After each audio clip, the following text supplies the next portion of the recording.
ప్రైజ్లాడండి. బాగున్నారా? ఈరోజు దేవుని మాట మరొకసారి జ్ఞాపకం చేసుకుందామా? మనం ప్రతిరోజు అనేక అనారోగ్య సమస్యల నుంచి చిన్న బిడ్డల కానించి వృద్ధాప్యమున్న తల్లుల వరకు తండ్రుల వరకు వెళ్తూ ఉన్నారు.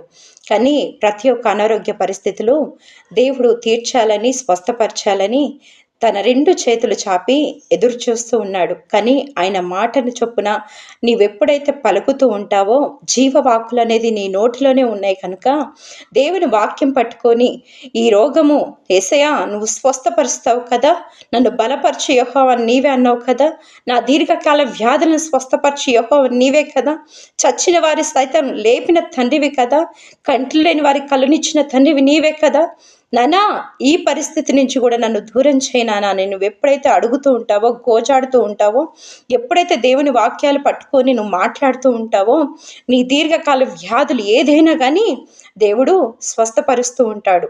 ఆయన నీ రోగములు బాగు చేసే తండ్రి. నీకు నేను ఆరోగ్యం కలుగు చేస్తానంటున్నాడు. నీ గాయములు కట్టువాడని నేనే అంటున్నాడు. ఇదే యెహోవా వాక్కు అంటున్నాడు. నువ్వు ఆ వాక్కును పట్టుకొని నువ్వు మాట్లాడినట్లయితే గొప్ప జీవితము నీకు ఈరోజు అనుగ్రహింపబడుతుంది.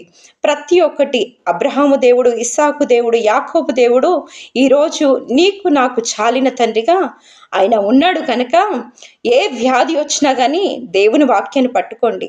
అనేక మెడిసిన్స్ వేసుకుంటూ ఉన్నారు కానీ బెస్ట్ మెడిసిన్ దేవుని వాక్యమే. అదొకటి జ్ఞాపకం చేసుకొని దేవుని వాక్యం పట్టుకొని ఈరోజు జీవ వాక్యాన్ని పట్టుకొని నువ్వు మాట్లాడుతూ ఉండు. నీ జీవితంలో గొప్ప కార్యాలు ఈ దినాన చూడబోతున్నావు. ఆమేన్.